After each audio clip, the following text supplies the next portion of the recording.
And welcome everyone to Santo Tomas Reformed Baptist Church worship service. Nawa ang biyaya po ng ating Panginoon ay sumaatin ngayong araw na ito sa atin pong pagsamba.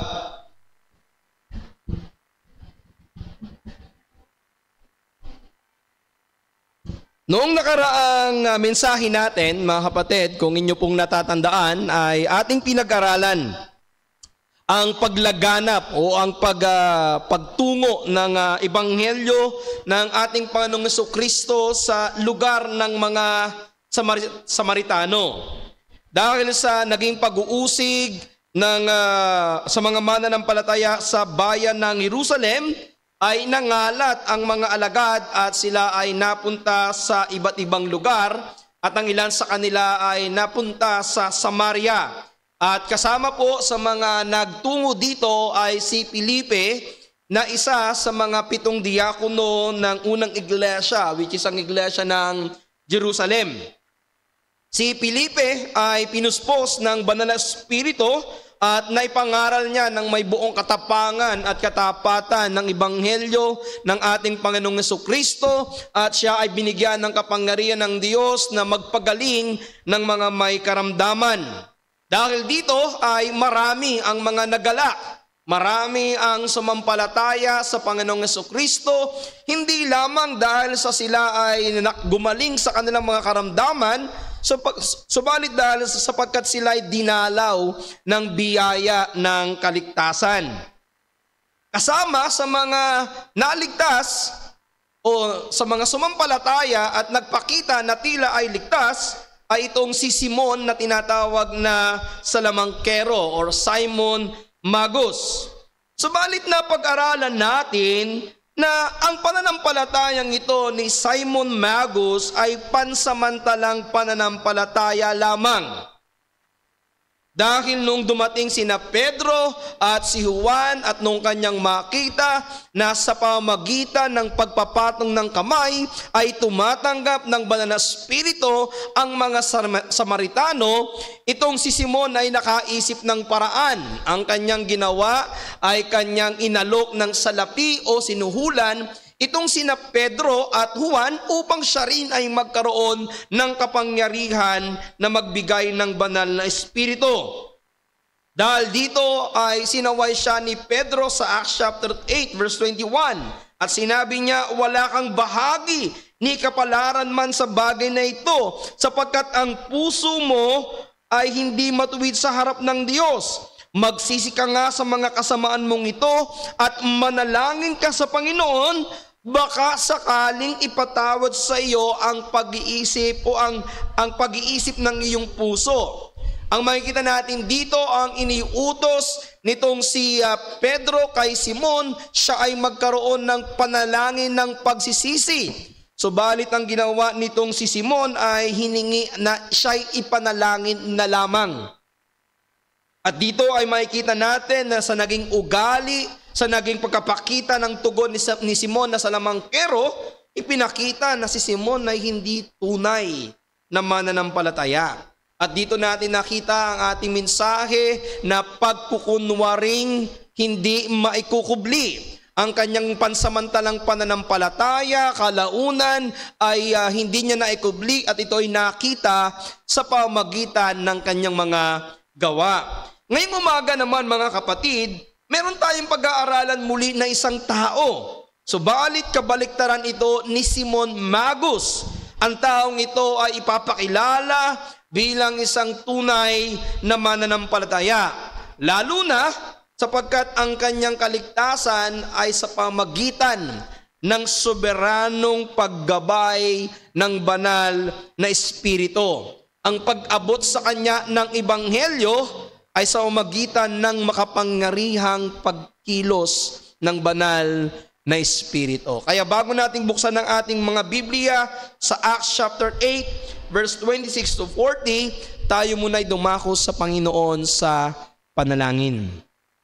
Ama naming Diyos, ang iyong mga salita ay muli naming pag-aaralan at gaya ng aming pag-aaralan, O Diyos, hindi po ito magkakaroon ng dating sa sinuman malibang kumilos ang iyong banal na Espiritu sa aming kalagitnaan. Kaya naman, O Diyos, kami ay sumasama po sa inyo na sana'y pagkalooban kami ng iyong banal na Espiritu upang ang ipapangaral na salita ay aming maintindihan.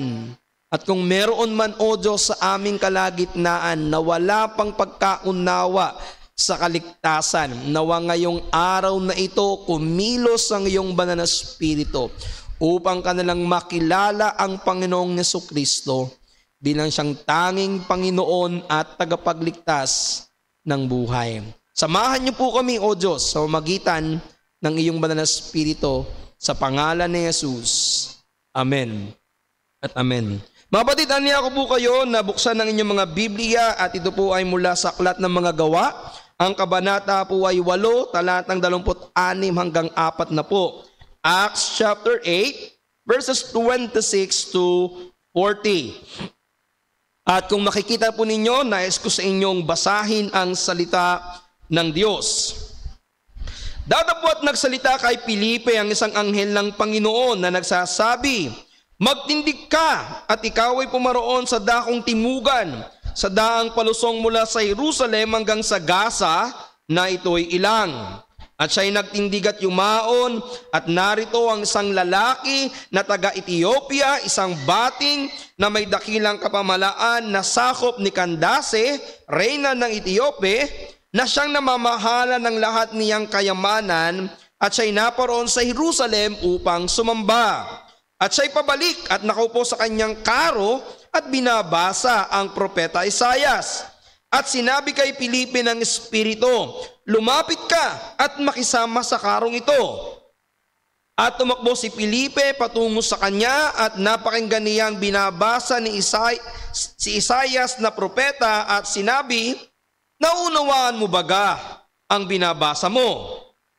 At sinabi niya, "Paanong magagawa ko? Maliban nang may pumatnubay sa aking sinuman." At pinakausapan niya si Felipe na pumanhik at maupong kasama niya. Ang dako nga ng kasulatan na binabasa niya ito, siya gaya ng tupa na dinala sa patayan at kung paanong hindi umimik ang kordero sa harap ng mga manggugupit sa kanya, gayon din hindi niya binuka ang kanyang bibig. Sa kanyang pagbabakababay inalis ang kanyang paghukom.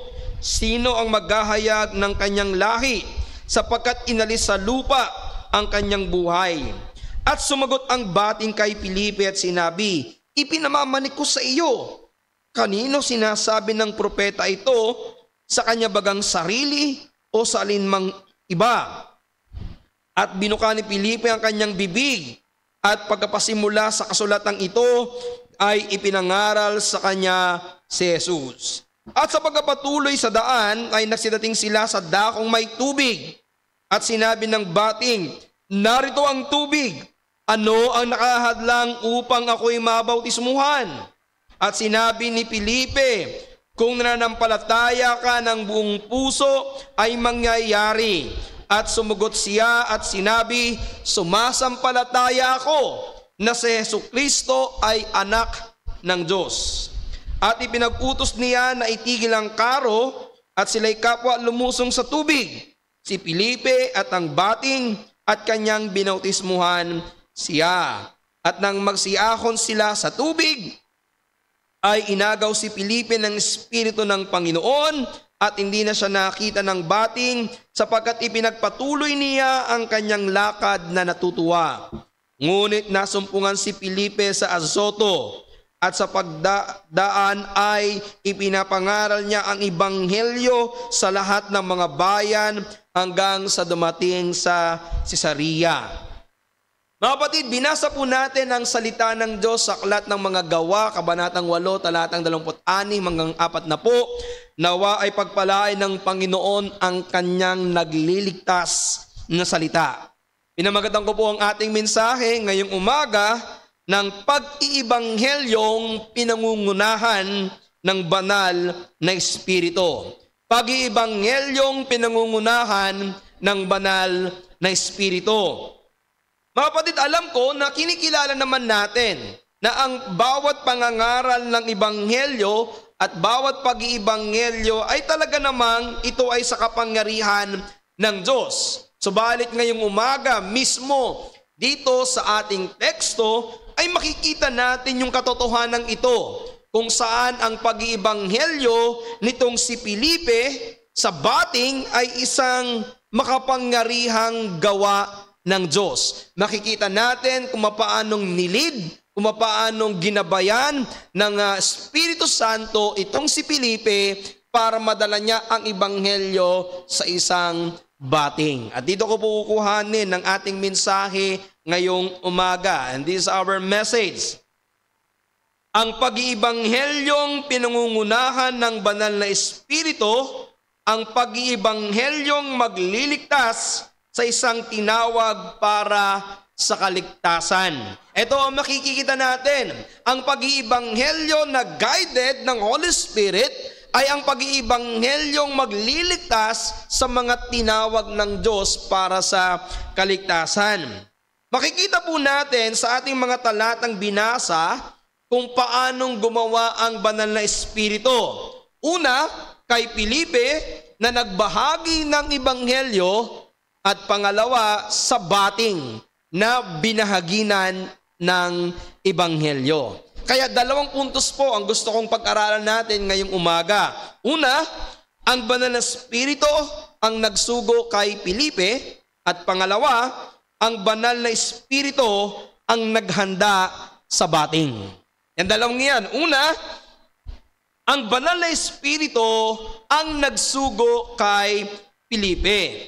Now, kung ating matatandaan, habang nagkakaroon ng dakilang pagliligtas, habang nagkakaroon ng maraming bunga sa Samaria, habang si Felipe ay makapangyarihang nangangaral ng Ebanghelyo at may kapangyarihang magpagaling ng mga may karamdaman dito sa lugar ng mga Samaritano, isang anghel, isang mensahero ng Diyos ang isinugo ng Diyos at nagpakita kay Felipe at nagsabi sa kanya ng bagay na muling ipapagawa sa kanya ng Diyos. Alam niyo mga kapatid, hindi pangkaraniwan itong ganitong mga bagay na ang isang anghel ay nagpapakita sa tao. Pero dito po sa aklat ng mga gawa, makikita natin na medyo madalas na ginagawa ito ngayon. Nakita natin ito nung si Esteban ay nasa harapan ng Sanhedrin ay nagpakita sa kanya ang anghel ng Panginoon. Ganun din dito kay Felipe, habang siya ay merong matapat na pagministeryo sa lugar ng Samaria, ay merong isang anghel ng Diyos ang nagpakita sa kanya. At anong sinabi sa kanya? Verse 26, magtindig ka, ikaw ay pumaroon sa dakong timugan, sa daang palusong mula sa Jerusalem hanggang sa Gaza, na ito'y ilang. So ano yung ilang mga bagay ang gusto kong makita natin mula sa mga talatang ating binasa? Una, ang direksyon ng pag-iibanghelyo ay palaging ayon sa plano ng Diyos. Nagsimula po sila ng pag-iibanghelyo sa Jerusalem. Subalit hindi sila tinanggap doon. Nung sinabi sa kanila ng Panginoon na kapag hindi kayo tinanggap dito, kayo ay pumunta sa ibang lugar, ito yung ginawa ng mga alagad. Kaya nga yung mga inuusig sa Jerusalem ay nagtungo ng Samaria at doon sila nangaral ng salita ng Diyos. At ang kagandahan dito, yung hindi mo inaasahan na tatanggap ng Ebanghelyo ay siyang tumanggap ng Ebanghelyo. Itong mga mga Samaritano na hindi kumikilala sa Diyos, wala yung banal na kasulatan, nung dumating ang isang Felipe na nangangaral ng Ebanghelyo ay tinanggap ito. Nagkaroon ng bunga ang pangangaral ng Ebanghelyo sa Samaria.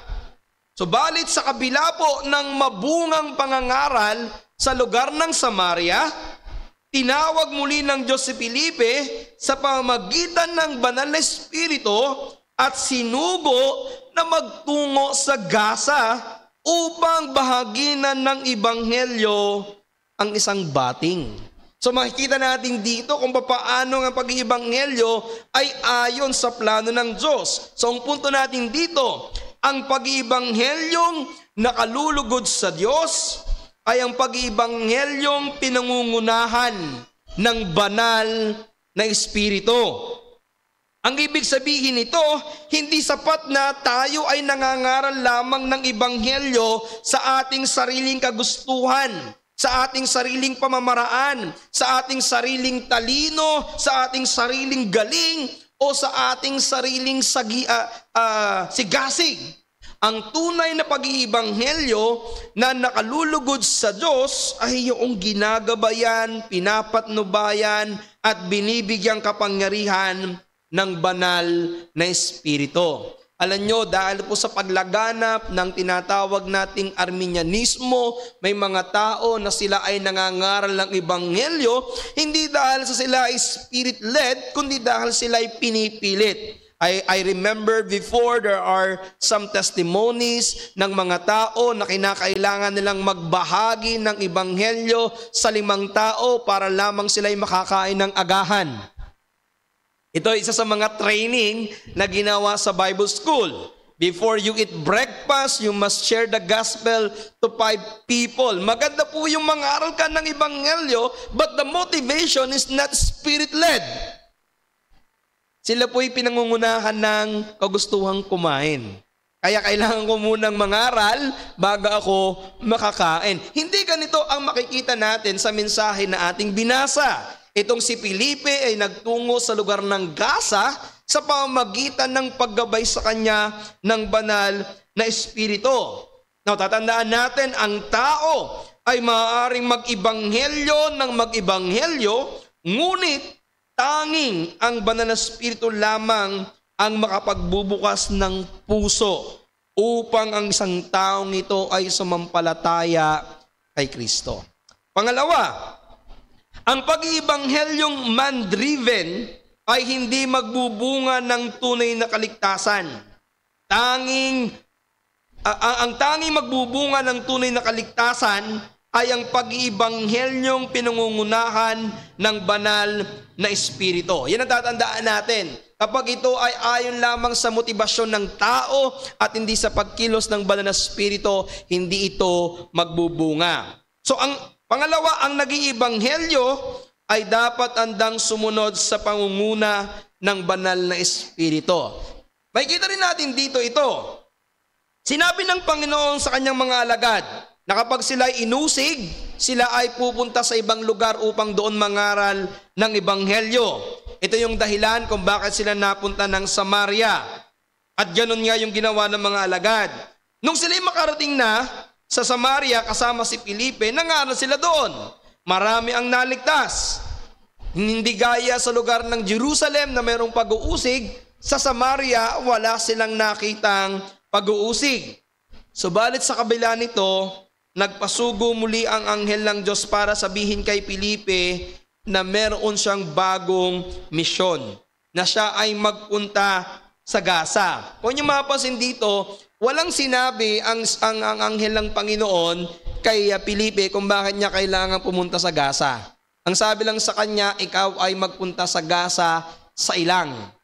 Now, ano ang naging tugon nitong si Felipe? Hindi ko siya nagtanong, hindi siya nagreklamo, hindi siya nangatwiran, bagkus ang ginawa agad nitong si Felipe ay tumindig at naglakbay patungong Gaza. E alam nyo, ito sounds familiar sa atin sapagkat ganito rin ang naging panawagan ng Panginoon noon kay Abraham. Mula sa isang lupain ng pagano, siya'y tinawag ng Diyos na siya'y umalis at maglakbay without telling kung saan siya pupunta. Ang sinabi lang sa kanya ng Panginoon, basta ikaw ay umalis dyan at ikaw ay sumunod sa akin at dadaling kita sa lupang pangako. Kung saan yon, hindi niya alam. Ang kaibahan lamang dito kay Felipe, may particular na lugar kung saan siya pinupunta. At ito ay sa Gaza na isang ilang. At nung siya po'y sumunod, doon lamang niya nalaman ang kanyang misyon. Na meron pala siyang mamimit doon na isang bating na nangangailangan ng Ebanghelyo ng ating Panginoong Jesucristo. Kaya ang tanong dito, paano nalaman ni Felipe ang kanyang sunod na gagawin? Sabi ng verse 29, at sinabi kay Felipe ng Espiritu, lumapit ka at makisama sa karong ito. Now, gagamitin ko salita dito instead na karo ay karwahe. Kasi sa atin no ay ibang ibig sabihin ng karo.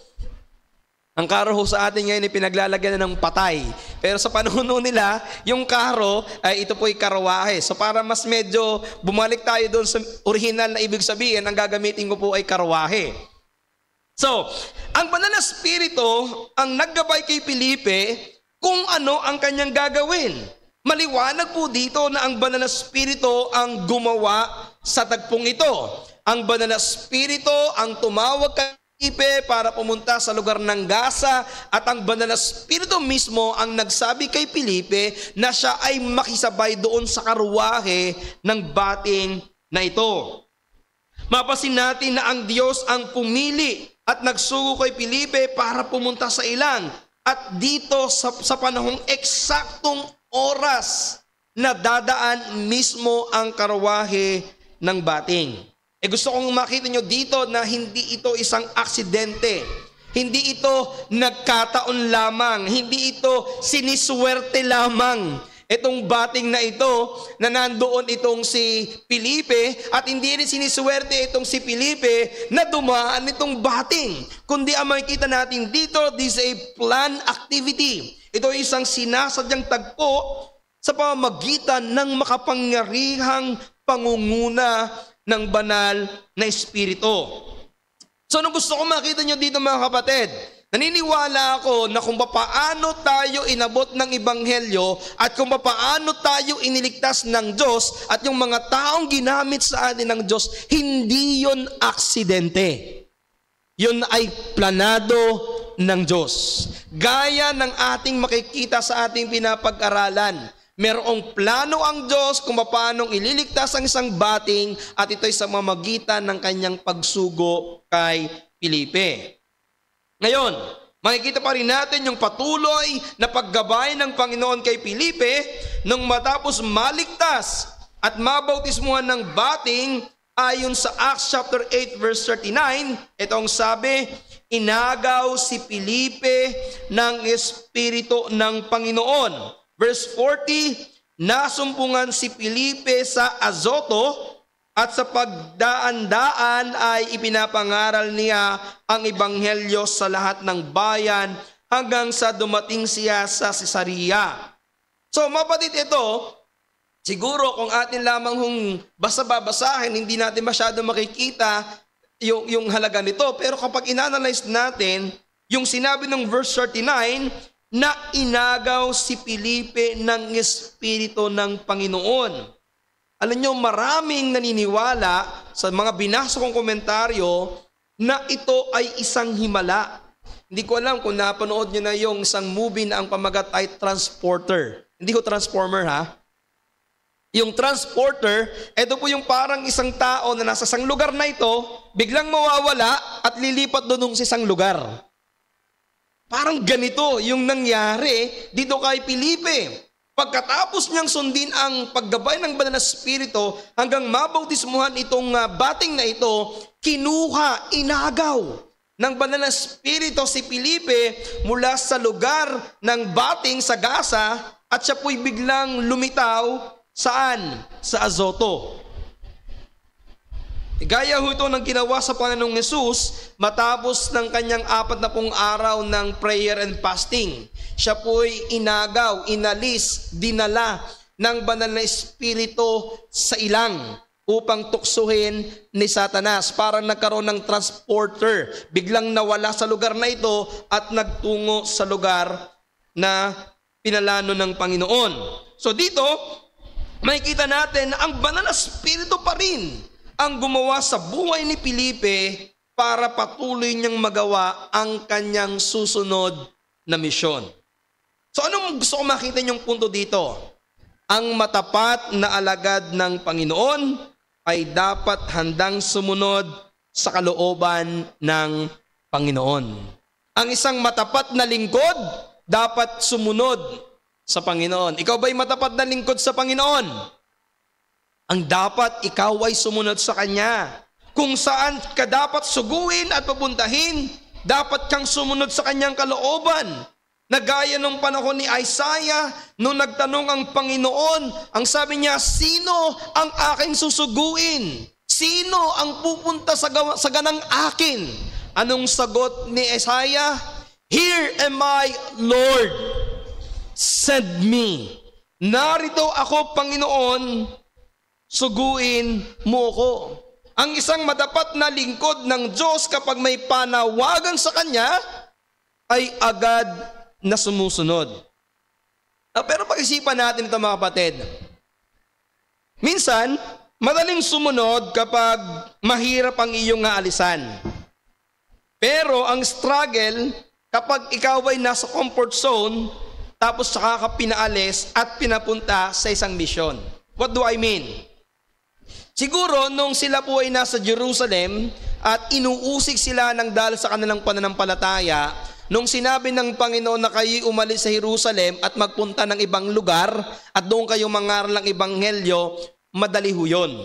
Kasi may mahirap na sitwasyon, pinaalis ka para mangaral sa ibang lugar. Bagamat nung panahon na yun, ang struggle lamang nila, yung iiwanan nila yung kanilang pamilya at iiwanan nila yung kanilang bayan. Pero, nung sila po ay nasa lugar na ng Samaria, tapos tinanggap ang kanilang ebanghelyo, nagkaroon ng bunga ang kanilang pangangaral, naging komportable ang kanilang ginagawa, tapos tatawagin ulit siya at papupuntahin sa lugar, ito minsan yung mahirap, yung aalisin ka sa iyong comfort zone. Alam nyo, ganito yung struggle ng mga misyonaryo na tinawag ng Diyos sa ibang lugar o sa ibang bansa. Nasa comfort zone sila, pero tinawag sila ng Diyos sa ibang lugar na hindi nila kilala. Hindi sila pamilyar at hindi nila alam kung paano sila ay makakapagsimula muli. Alam niyo itong sinasabi ng iba, na sabihan ng iba, natutulog ka na sa kama, lilipat ka pa uli sa banig. Merong isang kasaysayan ng isang misyonaryo na ganito ang nangyari sa kanya. At ito po ay si Hudson Taylor, ang misyonaryo sa China.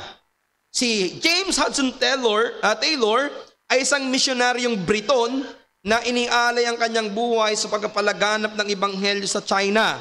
Sa panahon nakakaunti pa ang mga Kristiyano at sarado pa ang mga banyagang misyonaryo sa kanilang bansa. Si Hudson Taylor po ang nagtatag ng tinatawag na China Inland Mission. Isang kilalang kilusan na hindi umasa sa tulong ng gobyerno at ng mga malalaking simbahan, kundi umasa sa panalangin at probisyon ng Diyos mismo. Nung bata pa po itong si Hudson Taylor, malinaw na sa kanya ang panawagan ng Diyos na siya ay magtungo sa China para maging isang misyonaryo. Meron siyang binabasang isang aklat tungkol sa bansang hindi pa naabot ng ebanghelyo at mula noon nagkaroon siya ng matinding burden para sa mga kaluluwa ng mga inchik. Sa halip na hintayin niya yung kaginhawaan bago maglingkod, sinimulan niyang sanayin ng kanyang sarili sa pagtitiis. Kumakain siya ng mga simpleng pagkain, gaya ng tinapay at ng sabaw. Natutulog siya sa sahig para masanay siya sa kahirapan. Tumigil siya sa pagtanggap ng sweldo at sa halip ay umaasa lamang siya sa bawat pangangailangan. Ang lagi niyang sinasabi, ang taong nagtitiwala sa Diyos, kailanman ay hindi mapapahiya. Nang dumating siya sa China noong 1854, kasagsagan ito noon ng digmaan at ng kaguluhan. Dahil sa tensyon sa pagitan ng mga Chinese at ng mga banyaga, marami ang mga tutol sa presensya ng mga missionary sa China. Ibig sabihin ng mga panahon na yon, may mga missionary pero nasa border lamang sila. Hindi sila makapasok doon sa gitna sapagkat ito'y panahon ng kaguluhan. Ngunit alam niya na ito yung panawagan ng Diyos sa kanya. Kaya itong si Hudson Taylor ay nagpatuloy sa kanyang misyon. At nung siya'y nagtungo dito, una niyang naranasan ang matinding gutom at kakulangan. Dahil wala siyang regular na pinansyal na suporta, madalas siyang walang pambili ng pagkain. Sa isang pagkakataon ay tumira daw siya sa isang bahay na malapit ng gumuho.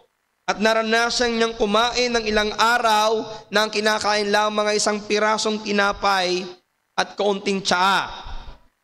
Ngunit sa kabila ng mga pagdurusang ito, hindi siya nagreklamo.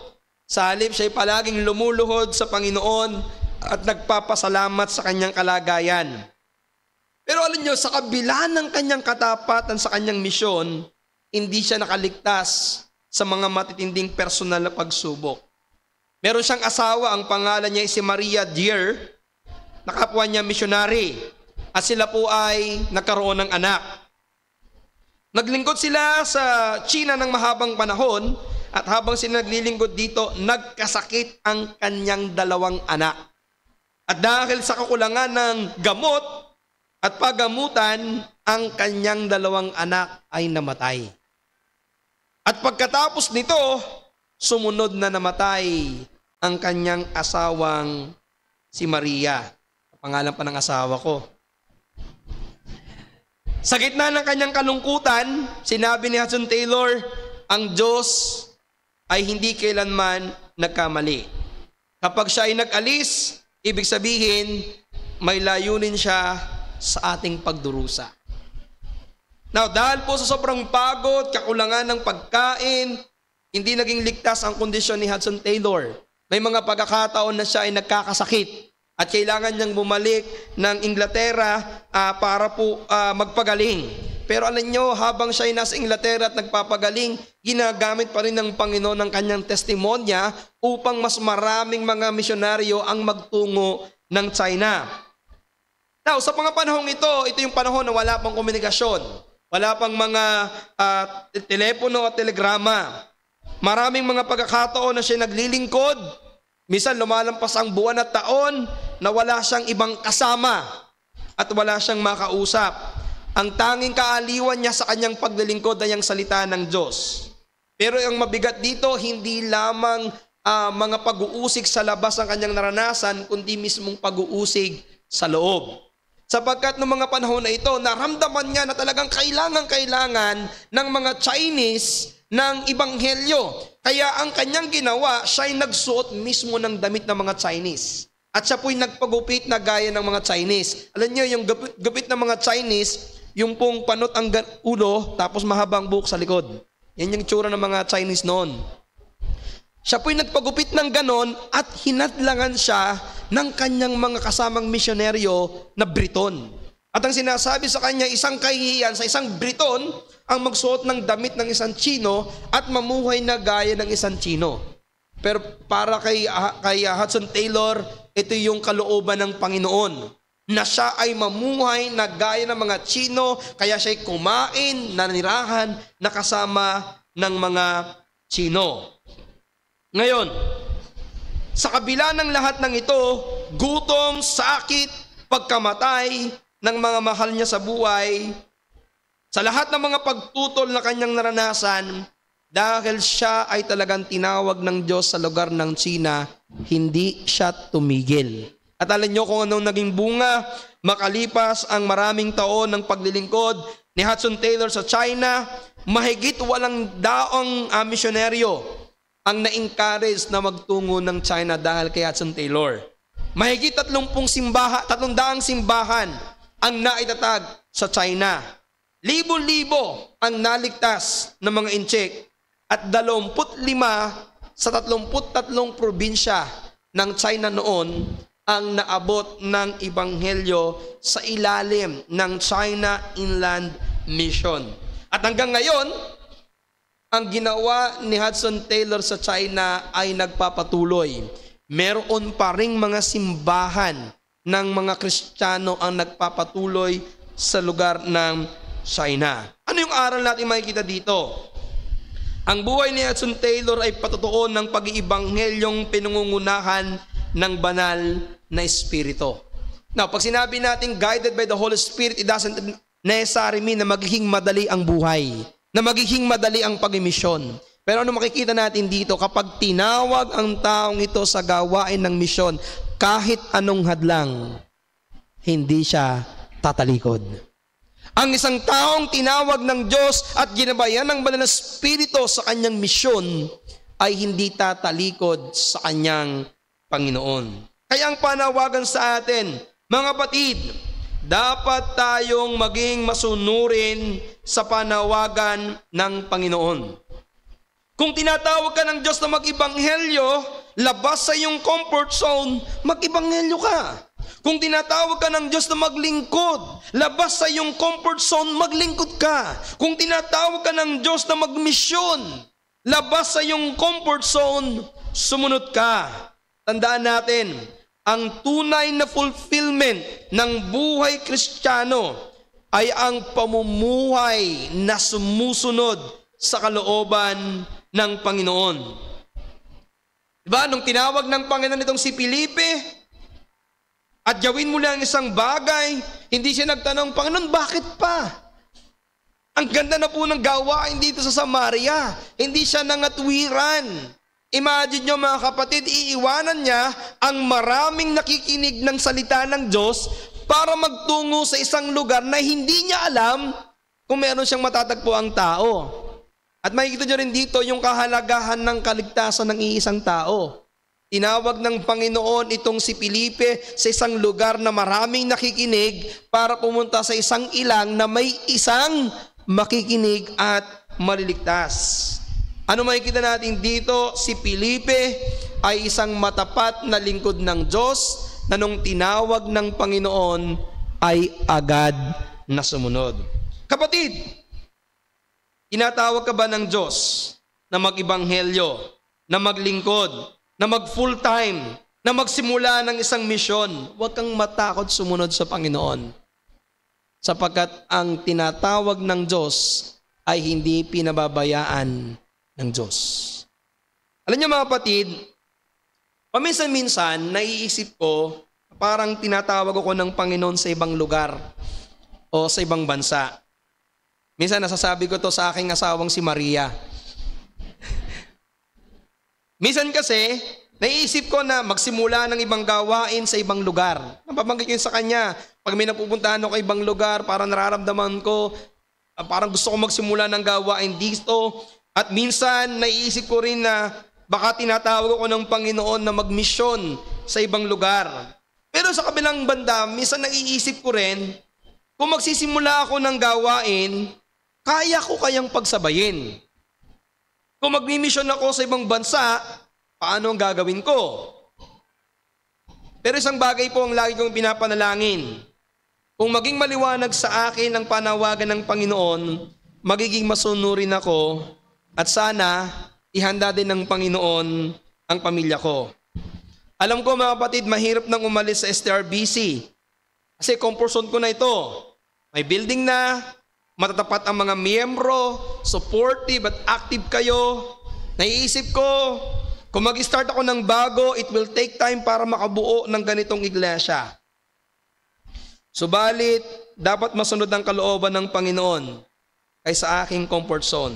Kaya kung sakaling maging maliwanag ang panawagan muli sa akin ng Panginoon sa ibang lugar o sa ibang bansa, sana ihanda ng Panginoon ang sarili ko, ang pamilya ko at ang ating iglesia. Bakit? Bakit kailangan maging ganito ang ating kalooban? Sapagkat ang matapat na lingkod ng Panginoong Jesucristo ay sumusunod saan man siya tawagin ng Panginoon. Kaya kapatid, huwag kang matakot kung ikaw ay tinatawag ng Panginoon. Huwag kang matakot dahil hindi iiwanan ng Panginoon ang kanyang tinawag. Hindi iiwanan ng Panginoon ang kanyang susuguin. Kaya ang hamon ko sa inyo, meron bang maliwanag na panawagan sa iyo ang Panginoon? Magtindig ka at sumunod sa Panginoon. Do not procrastinate, do not delay, obey the Lord. Pag sinabi mong tinawag ka ng Panginoon, ang dapat mong sabihin, I will follow on. Susunod ako, Panginoon. Pangalawa, kung nakita natin kung paanong ang Banal na Espiritu ang gumabay kay Felipe, pangalawang bagay na makikita natin, ang Banal na Espiritu ang naghanda sa bating. Ang Panginoon mismo, ang masabi natin na naghanda at tumawag sa bating na ito para sa kanyang kaligtasan. Now, para mas maintindihan natin kung ano ibig sabihin ng eunuch o ng bating, let me give you some explanation. Una, itong bating na ito ay isang opisyal sa kaharian ng Ethiopia. Siya po ay isang ingat yaman, ibig sabihin makapangyarihan. Siya ay ingat yaman ng Kandase, reyna ng Ethiopia, na yung Kandase po dito ay hindi pangalan. Ito po ay title. Title po ito ng reyna ng Ethiopia, gaya po ng Pharaoh na hari ng Ehipto. So yung Kandase ay title ng reyna ng Ethiopia. Ang bating o eunuch ay malimit po ay malapit sa reyna o sa harem ng hari. Pag sinabing harem, ito po yung mga parang mga babae ng harem. Ito yung kanyang mga concubines, yung mga princess ng hari. At dahil po sa kanilang tungkulin, malimit ang mga bating na ito ay kinakapon. Sila po ay kinakapon para hindi sila magkaroon ng anumang pagnanasa sa reyna o sa mga concubine ng hari. At ganoon din, sila ay kinakapon para hindi sila magkaroon ng anak. Para hindi magkaroon po ng mga conflict of interest na maipasa niya ang kanyang kapangyarihan sa kanyang susunod na lahi. Kaya po, malimit ang mga bating ay kinapon. Pero hindi naman lahat ng bating ay kinakapon, pero kalimitan lang po na ganito ang ginagawa sa kanila. Makikita rin natin dito na ang bating na ito ay sakay sa isang karwahe. Ibig sabihin po nito, siya isang mayaman at maimpluwensyang tao, marami siyang kasama. Ang bating na ito ay nanggaling sa Jerusalem para sumamba. Alam nyo, nanatili siya rito sa Jerusalem marahil ng ilang araw para makasamba sa Diyos, at marahil ito ay kanyang itinapat sa isa sa mga piyesta o pagdiriwang ng Jerusalem. At alin nyo mga kapatid, itong pagpunta ng bating na ito sa Jerusalem para sumamba ay isang matinding dedikasyon at isang matinding pagkauhaw sa Diyos. Alam nyo ba kung gaano kalayo ang Ethiopia patungo sa Jerusalem? Ayon sa mga komentaryong aking binasa, ito po ay nasa 1,000 miles. Convert into kilometer, nasa 1,600 kilometers para lamang makasamba. Ibig sabihin, naglakbay siya parang mula Batangas papuntang Malaysia. By land. Diba? Minsan nalalayuan na kayo ng lugar para sumamba dito. It will take you 1 hour para pumunta dito. Ito pong bating na ito ay naglakbay ng 1,600 kilometer para makasamba sa Diyos. At ayon po sa komentaryong mga binasa ko, maglalakbay ka ng 20 kilometer per day. Okay, 20 kilometer lamang mo per day kasi yun po ay karwahe. Hindi naman po yung kotse. Times nyo na lamang po. 20 kilometer per day, 1,600 kilometer. Kung ilang araw ang kanyang nilakbay para lamang sumamba. Kaya huwag kayong magreklamo kahit malayo ang lugar mo. Dahil ito, napakalayo, pero siya nagtungo para sumamba.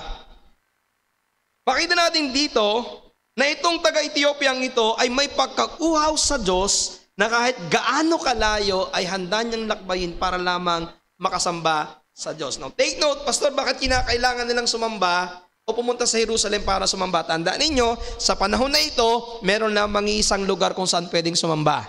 At yun ay sa Jerusalem. Kaya kailangan nilang bumalik sa Jerusalem. Pero ngayon po, alam naman natin na hindi na ganun ang panahon. Sapagkat sinabi na ng John chapter 4, nang hinahanap na ng Diyos ay ang sumasamba sa Kanya sa Espiritu at sa katotohanan. We are no longer bounded ng lugar. Okay, pwede tayong sumamba kahit saang lugar. Okay? At tayo ay tinatawag ng Diyos na sumamba sa Kanya sa isang lokal na iglesia. Ngayon, makikita natin dito yung katotohanan na ang bating na ito ay nagtungo sa Jerusalem para sumamba. Ibig sabihin, siya po isang proselyte Jew. Ang ibig sabihin nito, isang hintil na na-convert sa pananampalataya ng mga Hudyo. Pero itong gusto kong makita ninyo.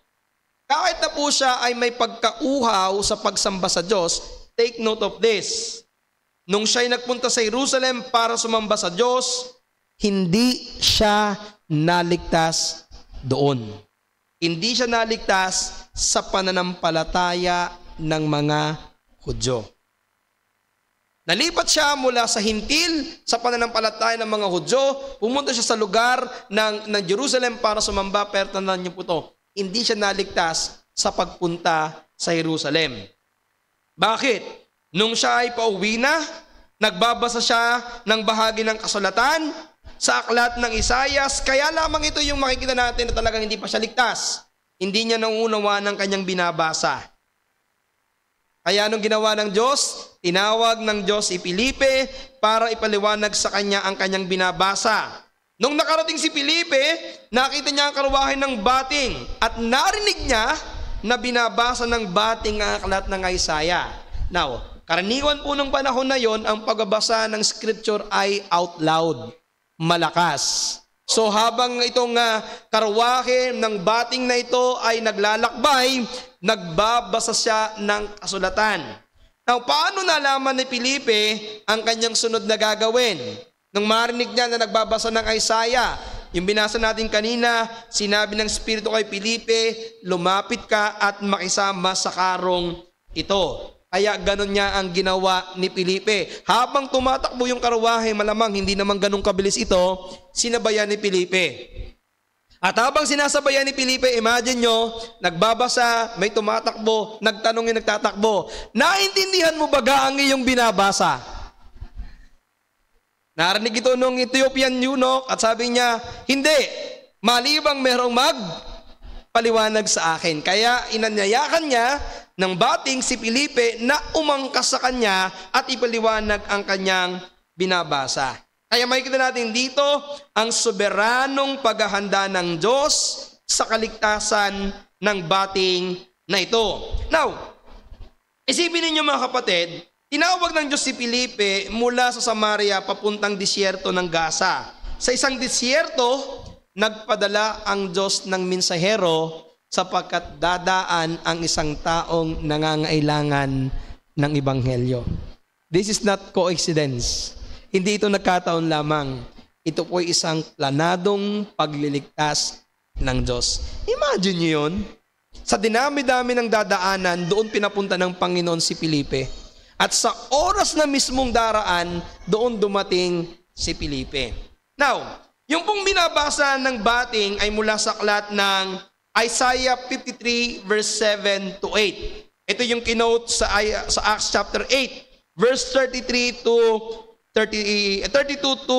33. Sabi po ng talata na binabasa ng bating, siya'y gaya ng tupa na dinala sa patayan at kung paanong hindi umimik ang kordero sa harap ng manggugupit sa kanya, gayon din hindi niya binubuka ang kanyang bibig. Sa kanyang pagpapakababay, inalis sa kanyang paghukom. Sino ang maghahayag sa kanyang laki sapagkat inalis sa lupa ang kanyang buhay.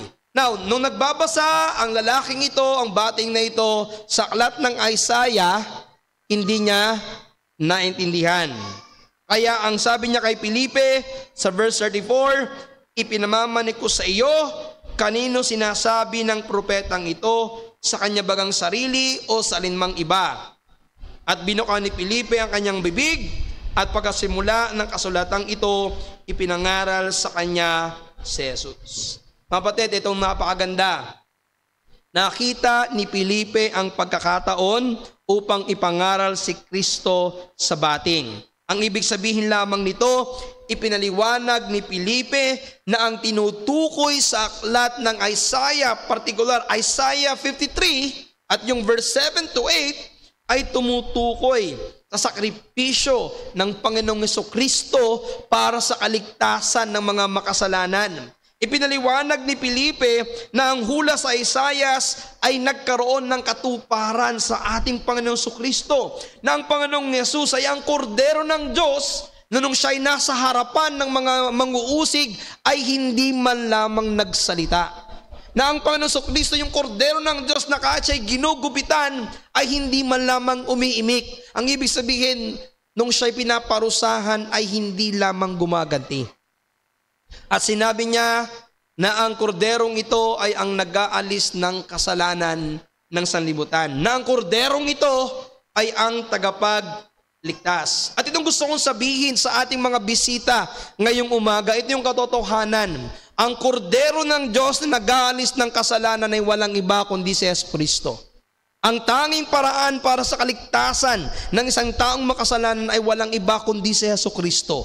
Siya lamang ang Diyos na nagkatawang tao, nahirapan, ipinako sa krus, namatay, inilibing at muling nabuhay, upang ang sino mang sa kanya isasampalataya ay hindi mapahamak, kundi magkaroon ng buhay na walang hanggan. Ngayon, gusto kong magbigay sa inyo ng ilang katotohanan sa ating binasa. Una, ang pagdalo lamang sa mga gawain ng pagsamba ay hindi sapat para maligtas. Sa aming mga bisita, itong gusto kong sabihin sa inyo. Ang pagdalo lamang sa gawain ito ay hindi paraan ng kaligtasan. Yan ang ating nakita sa bating na ito. Galing siya ng Jerusalem, naglakbay ng malayo para sumamba sa Diyos. Pero hindi siya naligtas sa oras na yon. Now, gusto kong sabihin sa inyo, mabuting bagay ang sumamba. Mabuting bagay na kayo ay dumadalo. Mabuting bagay na kayo ay nakikinig. Pero gusto kong sabihin sa inyo na kahit na ikaw ay dumadalo sa panambahan na ito, hindi ito magdadala ng kaligtasan sa iyo. Kahit pa ikaw linggo-linggo ay dumadalo dito, hindi ka maliligtas sa pamamagitan lamang ng pag-upo at pagsamba sa lugar na ito. Pangalawa, ang mga taong hindi pa naliligtas ay hindi nakakaunawa ng salita ng Diyos. Ganito yung karanasan ng bating na ito. Uhaw na uhaw siya sa katotohanan at imagine nyo ang kanyang ginagawa. Hindi siya nakontento na siya'y pumunta ng Jerusalem at sumamba lamang. Pag uwi niya, anong kanyang ginagawa? Nagbabasa. Ang marami sa mga dumadalo, pagkatapos sumamba, wala na.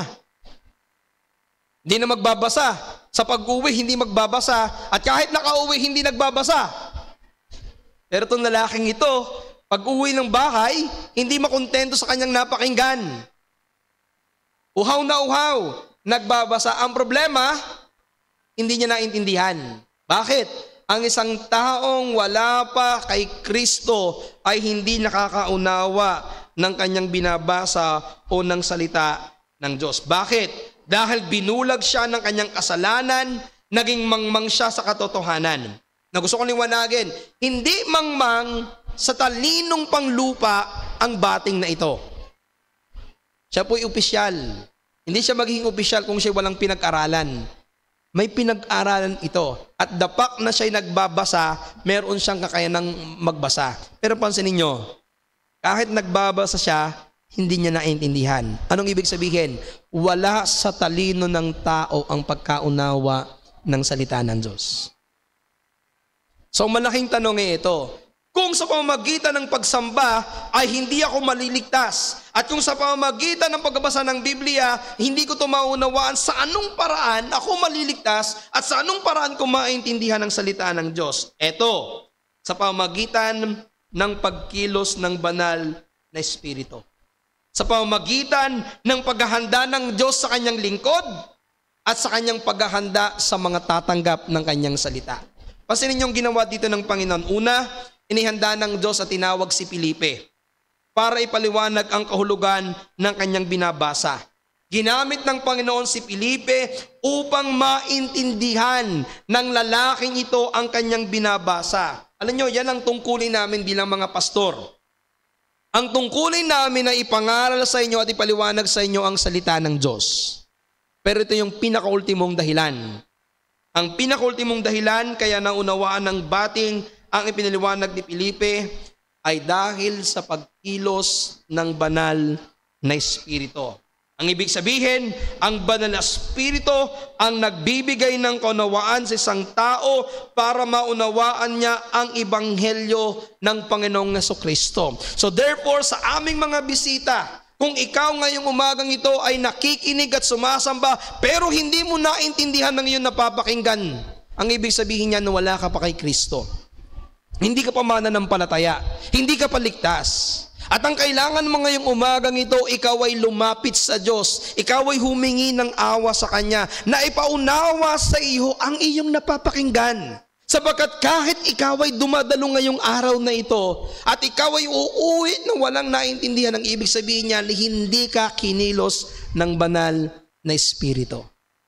Kaya ang aming panalangin sa inyo na aming mga bisita na wala pa kay Jesucristo, na dalawin kayo ng Diyos at ipaunawa sa inyo ang Kanyang salita at inyong tanggapin ang katotohanan na ang tanging paraan upang ikaw ay magkaroon ng buhay na walang hanggan ay sa pamagitan ni Jesucristo. Hindi ba niyo napapansin? Tuwing linggo, parehong mensahe lang naman na napapakinggan ninyo. Pero bakit ang iba ay nakakaunawa, samantalang ang iba ay hindi? Ang sagot, ito po'y dahil sa pagkilos ng banal na Espiritu. Ito po'y dahil gumawa ang Diyos sa Kanya. Kaya sana ngayong umagang ito, sa amin pong mga regular na bisita at sa aming mga bisita, sana pansinin niyo ang sinasabi ko sa inyo. Kung naintindihan mo na ang aking sinasabi, ibig sabihin, kinilos ka ng banal na Espiritu. At kung ikaw ay uuwi na wala ka man lamang naintindihan at wala man lamang dating sa iyo ang mensahe, nawa kahabagan ka ng Diyos. Nawa gumawa sa iyo ang Diyos upang ikaw ay iligtas, sapagkat tanging ang banal na Espiritu ang makapagpapaunawa sa iyo ng mensaheng iyong napakinggan. Kapatid, hindi natin alam kung gaanong karaming bagay at gaanong katagal nag-usap itong sina Felipe at itong bating. Pero nakakasiguro ko sa inyo na nagawa ni Felipe na ibahagi ang lahat ng kailangang malaman ng bating na ito. Imagine nyo naman sa napakahabang oras na yon ng kanilang paglalakbay. At nakakasiguro din ako na habang sila'y naglalakbay, nabanggit at naituro ni Felipe na ang bautismo ay ang kapahayagan ng pananampalataya. Na ang isang taong sumampalataya kay Kristo ay nagpapabautismo. Anong katunayan? Ito yung katunayan. Verse 36. Narito ang tubig. Ano ang makakahadlang sa akin upang mabautismuhan? Habang sila'y naglalakbay at nagkukwentuhan, nangangaral si Felipe, kasama niya itinuro yung baptism. At pansinin niyo yung nangyari. Nung nakarating sila sa may ilog o sa may tubig, napatingin yung bating. At sabi niya, narito, may tubig. Ano ang nakakahadlang sa akin para mabautismuhan? Kung hindi binanggit ni Felipe ang patungkol sa bautismo, hindi siya magsasabi ng ganon. Anong sinabi ni Felipe sa kanya? Verse 37. Ang sabi ng verse 7, kung ikaw ay sumasampalataya, ng buong puso ay mangyayari. At sumagot siya at sinabi, sumasampalataya ako na si Jesucristo ay anak ng Diyos. Now, gusto ko munang liwanagin sa inyo mga kapatid. Itong verse 37 ayon sa mga komentaryo, ay inilagay lamang o idinagdag lamang ng mga nagsalin, ng mga skriba na nagsalin noon ng Biblia para may paliwanag kung ano ang dapat na maging unang tugon ng isang taong babautismuhan. Ibig sabihin, kapag nagbasa kayo ng King James at saka ng NASB, mababasa niyo yung verse 37. Pero pag nagbasa kayo ng ibang mga version gaya ng ESV at ng mga older, yung galing sa mga older manuscript, wala kayong makikitang verse 37. Ang makikita nyo, 36, 38. Wala yung verse 37. Now, pastor, pwede ba natin gamitin yung verse 37? Ayon sa mga nakalap kong sagot sa mga tanong, yes, pwede natin siyang gamitin. Dahil ito naman ang katotohanan, na bago ang isang tao bautismuhan, kailangan munang makapagpahayag ng pananampalataya kay Kristo.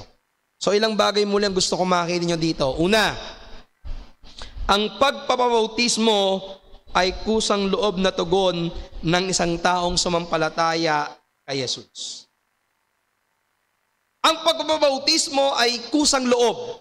Mapapansin nyo dito, hindi pinilit ni Felipe ang bating na ito na magpabautismo. Mismong ang bating na ito ang nag-insist. Narito ang tubig.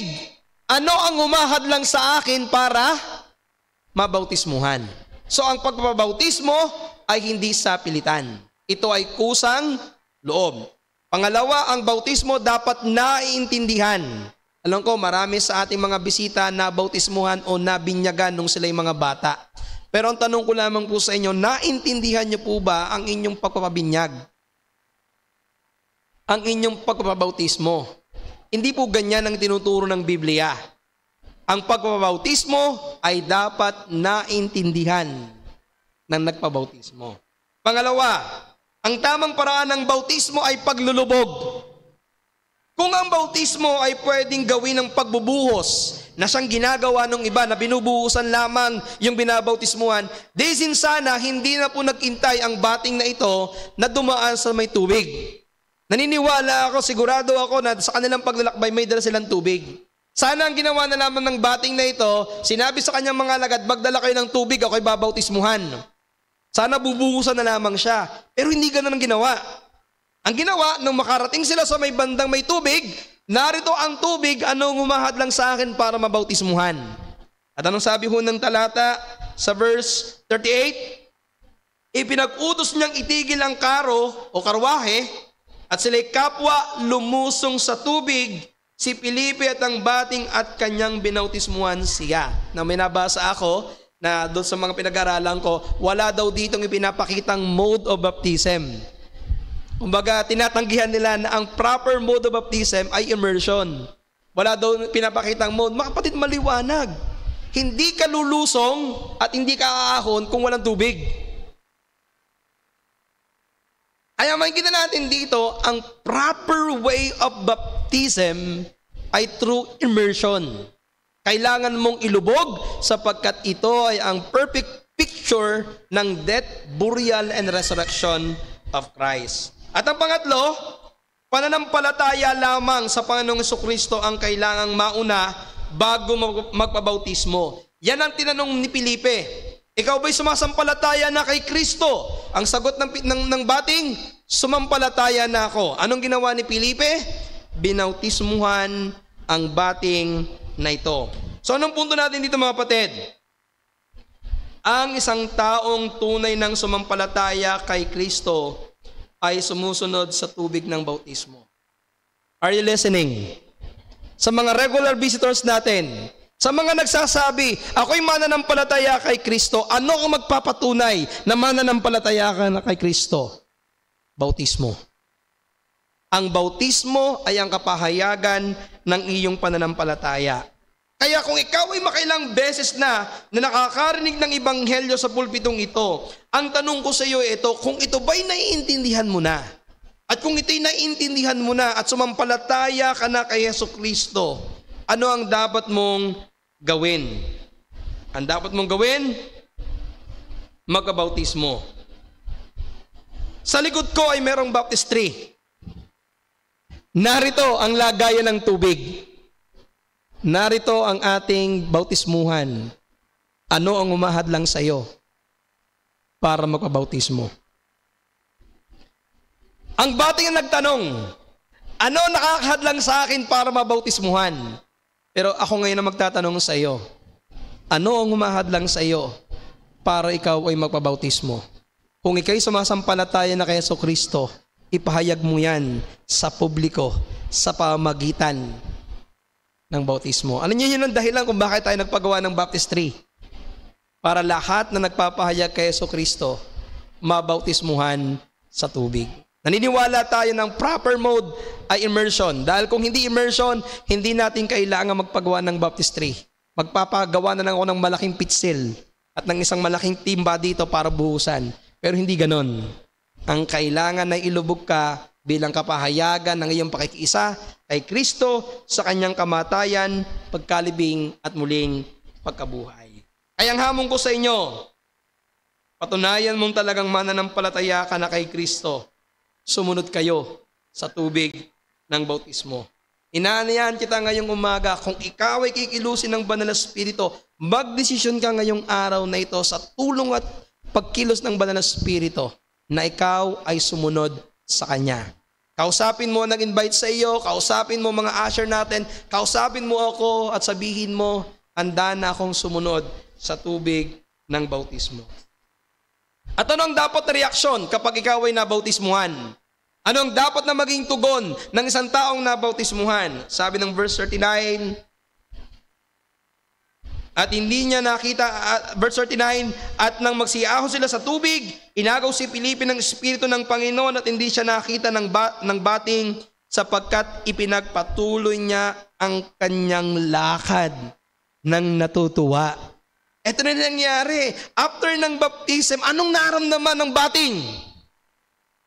Nasiyahan siya. Umuwi siya na nagagalak. Umuwi siya na daladala ang katotohanan ng salita ng Diyos. Now, alam niyo po, wala na tayong mababasang kwento sa kung ano nangyari dito sa bating. Gaya na kung ano ang nangyari dito kay Simon Magus. Pero napag-aralan natin last time, di ba? Yung ugali ni Simon Magus ang pinagmulan ng salitang simony, na pagbabayad para makakuha ng mga spiritual na pakinabang. Dito po sa nangyari sa bating, wala na tayong makikita sa scripture kung ano ang nangyari sa kanya. But in the history, meron tayong mababasa kung ano ang nangyari sa bating na ito. Ayon po kay Irenaeus, isa sa mga church fathers, isa sa mga unang leader ng simbahan, ayon sa kanyang akdang against heresies, isinulat niya na ang eunuch ng reyna ng Ethiopia ay na tumanggap ng pananampalataya ay bumalik sa kanyang bayan at nagdala ng ebanghelyo at naitatag ang mga Kristiyanong simbahan sa lugar ng Ethiopia. Ayon sa isang Ethiopian Orthodox tradition, itong Ethiopian eunuch na ito ay tinawag na Simon Bacchus. Hindi Simon Magus ha. Naging tawag sa kanya ay Simon Bacchus na itinuturing na unang naggasik ng pananampalataya sa kanilang lupain bago pa dumating ang mga missionary noong 4th century.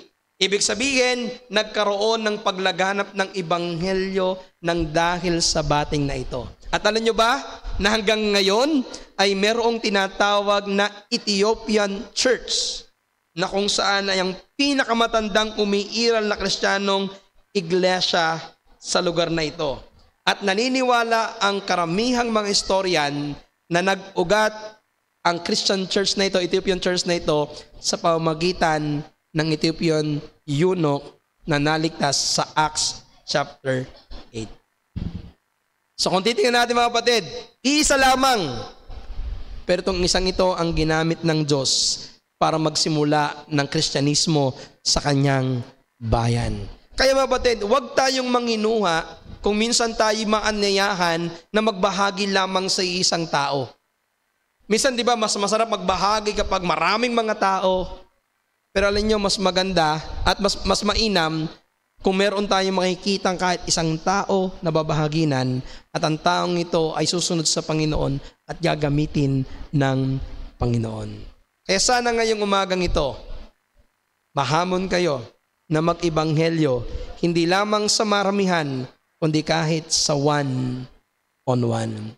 Bilang konklusyon, ang pag-ibanghelyong pinangungunahan ng Banal na Espiritu ay nagbubunga sa mga taong inihanda ng Diyos para tanggapin ito.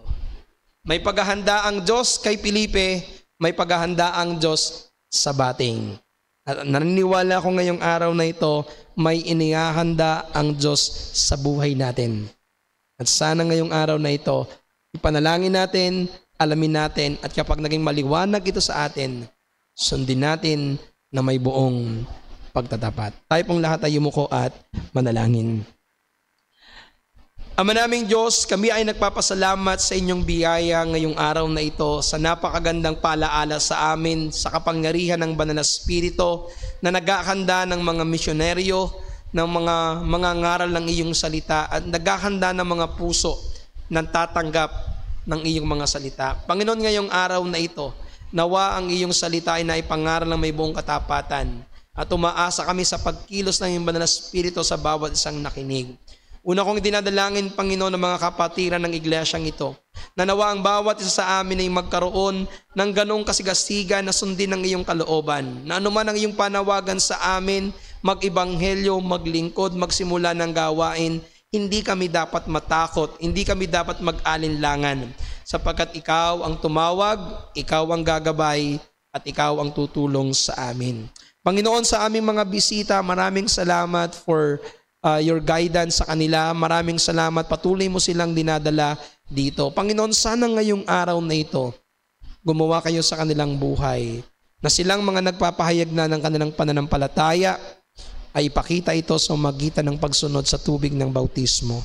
At yung meron man kami sa aming kalagitnaan ngayon na wala pa kay Jesucristo, nawa Panginoon ngayong araw na ito, kumilos kayo sa kanila at kanilang maunawaan na sa Jesus lamang ang tanging paraan para sa kaligtasan. Habang tayong lahat ay nakapikit at nakayuko, tayo po'y tumugon sa Panginoon sa panalangin.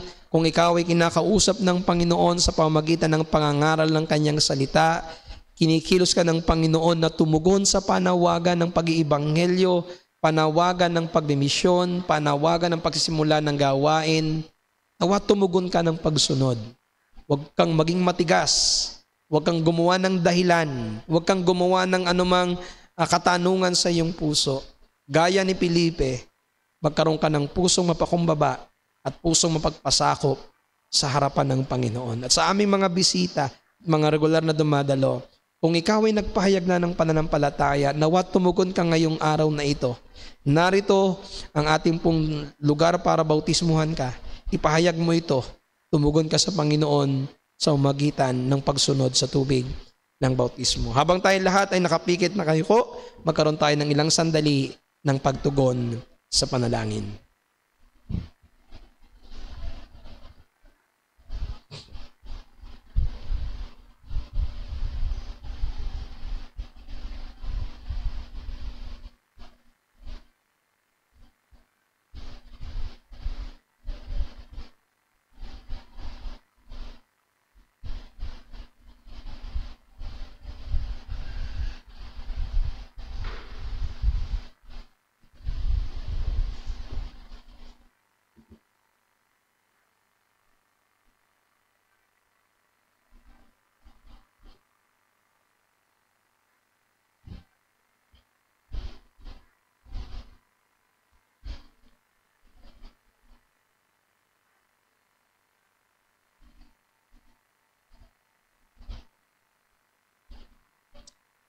Panginoon, kayo lamang po nakakaalam ng laman ng aming puso at laman ng aming isip. Kayo lamang nakakaalam kung paano gumawa ang iyong salita sa mga nakikinig. Nawa Panginoon, makapangyarihan po ito na kumilos sa kanila at nawa wag nilang hayaang matapos ang araw na ito na hindi tumutugon sa iyong salita. Sa iyo lamang pong lahat ng kapurihan at ikaw lamang aming itinataas sa oras na ito. Sa pangalan po ng iyong anak, ng aming Panginoong Yesus. Amen. Amen. Muli po tayong tatayo mga kapatid at tayo po'y tumugon